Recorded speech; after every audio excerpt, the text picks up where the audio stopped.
transition from training camp now to regular practice? How did they respond today?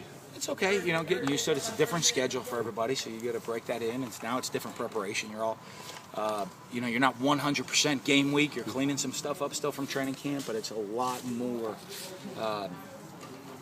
game week orientation. You know, now training camp's over.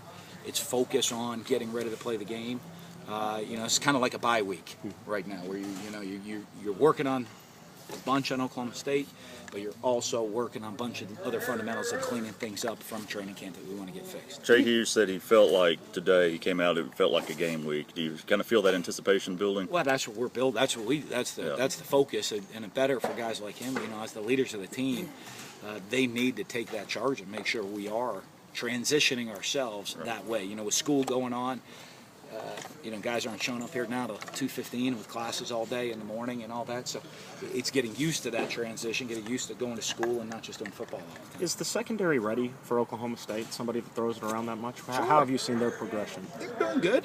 They're doing good. I mean, we'll find out when we go live, you know, against them. And, you know, it's a different offense than what they see in training camp a lot. So, you know, I mean, that's going to be the interesting thing, and that'll be a different challenge for them. It'll be a little different style of offense than they see every day at practice. Hughes was saying that, you know, obviously Banks and Slay were awesome players, but that there's a different feel with this year, that maybe guys are relying on each other a little more and maybe not waiting for stars to make the plays. Do you feel that might be the case this year? Well, it has to be, you know, and that's what you want in a team. That's what we always tried to build last year, you know. I mean, when you look, you want a team that everybody expects to make the play. They're not looking around for someone else to do it. You know, now last year you had some guys that when we needed it, they would always make it.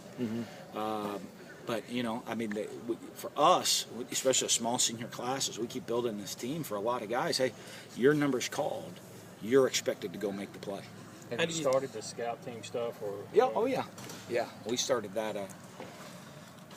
the last couple days. You know, after the scrimmage, we get a little bit each. You know, not as much as full blown as we would be game week, but there is a bunch of scout team work going on. How do you think Devin's progression is from last year to this year? Devin Bell.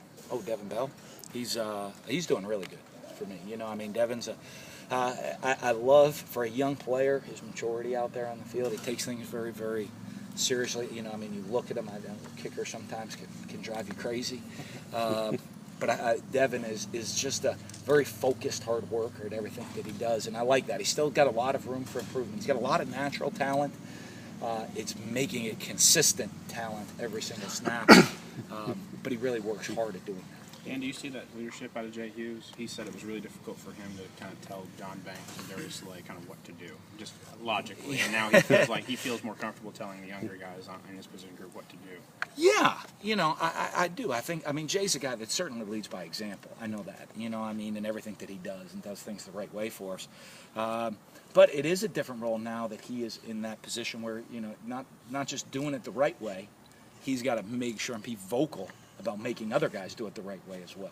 Saw a few receivers in red shirts, no names mentioned or anything, but still, how's the rotation going now, getting guys active out there? We're rotating them all, getting ready to see who can play. You know, they said there's not a lot of experience there. We're going to play anywhere from 6 to 8 receivers in the game, in the first game. So we got to see who's ready to go, and whoever's ready to go, we'll roll them out there on the field. Who takes kind of the leadership role among that wide receiver group, since there really isn't a returning starter or anyone with a lot of experience? Coach Gonzalez. You know, yeah, I mean, those guys. But, you know, I mean, Rojo and Jamie, they've been around for a while. Now, they're not the most vocal guys, but they've been around for a while. And, you know, so when you watch them, I think they're very comfortable leading by example and, you know, how to prepare, how to do things the right way, even though they might not be used to jumping in other guys' faces. You know, they know how to prepare, how to do things the right way, and so that helps. I reckon you've looked at some film on Oklahoma State. What makes their passing game tough to defend? You know what? I mean, they run so many plays. Yeah. You know, that's a huge deal. Their quarterbacks, you know, and all their quarterbacks that they play are very, very accurate. And they spread it around to the different receivers. You know, I think, you know, one of the things I believe in they do a good job of is not always focusing on one guy. You know, I mean, their offense isn't designed to get one guy the ball. Sure. It's designed to spread it around and just take what the defense gives you. And when you do that, it makes you pretty effective.